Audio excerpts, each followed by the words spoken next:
Hello Hasbro fans, this is Sub for This Destroyers, back again with yet another Star Wars action figure review. And this time taking a look at one of the latest Star Wars the Vintage Collection figures. It is Clone Pilot Oddball, and his Phase 2 armor of course, as seen in Revenge of the Sith. This figure is probably going to be the most common out of his wave.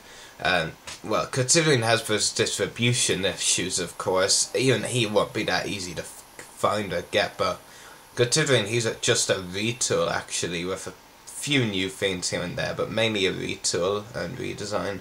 And all the other figures are all new and include figures like Star Killer and Shy Vissla, Tarkin and Nikto. Figures that collectors have been wanting, well, characters that figures have been wanting vintage collection versions of, basically, and Oddball is kind of mixed bag because people don't really care about him, and I would agree with those who say he is boring. I mean, great figure nevertheless, don't get me wrong, but boring. I mean, it's not really anything that exciting, to be honest. He does come with a couple of accessories in any case.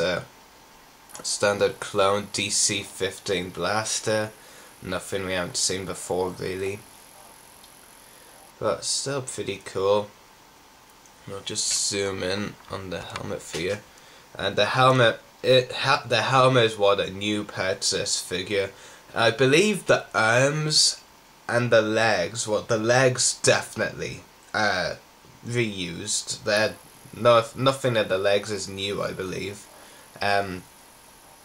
Leave the torso as far as the front goes, and the head and helmet are the new parts of this figure. And the helmet has a lot of great detailing on it. Hasbro did a really good job on the helmet. Really good job done by Hasbro on it. Definitely, this figure is a definitive clone pilot from Revenge of the Sith easily. Especially in Oddball's case. And I'll just take the helmet off to give you a look at the face sculpt underneath. But before I do, I'll actually give you a look at the helmet off the figure. So there is the helmet. And you get that peg, which actually peg into the torso, as you could see by the hole there. Oh, pretty cool overall. And on to the rest of the figure, and by far I would have to say this is the best realistic, not best clone face sculpt of all time, but the best realistic one, and Hasbro did an amazing job on this face sculpt. And like I said before, there isn't much new about this figure, but what is new is done really well to make up for the fact that there's not a lot new about this figure. And that face sculpt, it's just been definitely among the top 3 best clone face sculpts of all time, in my opinion. I'd probably only put it behind Clone Commander Wolf's Phase 1 face with the sew-neck eye from the Clone Wars line. I'd say maybe only that one is better than this, but that's personal preference, to be honest, and that's just my opinion. Overall, it's a pretty cool figure anyway. One weird thing though is, I'm not too sure if I'm right here, but I think the logos on his shoulders are actually Imperial logos rather than the Republic. I'm fairly certain they're not Republic, and if they are, they're the wrong colour in any case, so I think those are Imperial logos, but I could be wrong, I don't know. But, very good figure.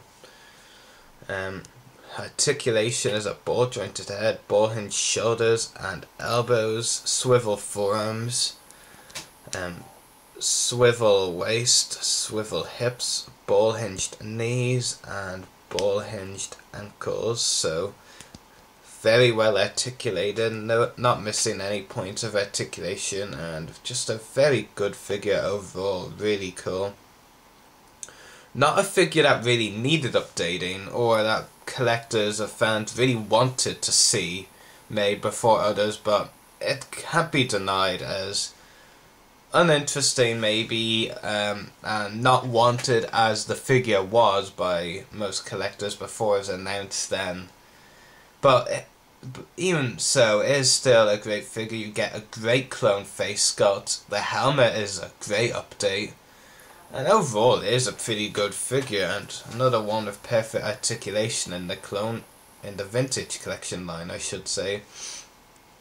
Really cool.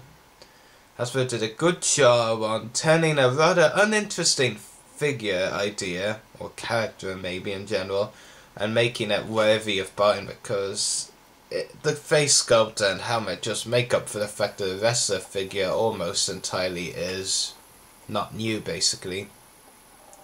But it is a really cool figure. Highly recommend you pick it up, and so it's your choice. I mean, definitely I would say probably either the second or least exciting of the wave. Personally, I'm probably not going to get the Nikto, so in my opinion this would probably be the second least exciting. For me personally, I know a lot of people want the Nikto, and that's your opinion, I guess, if you want that Nikto. But definitely definitely it would be better to get Turk and Vizsla and Circular first, because they're more highly sought after, and as you could tell by the online prices, they are pretty expensive already. Anyway, hope you've enjoyed this review. A solid 10 out of 10 again, I'd have to say. Not interesting, but Hasbro did make up for it, have to admit, big time. Great face sculpt, could be very useful, that clone face sculpt. Right, that concludes that review.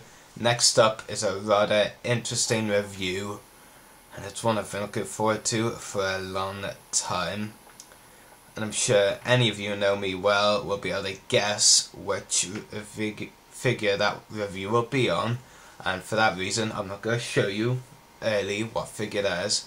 So anyway, stay tuned for more reviews. May the force be with you, and happy hunting.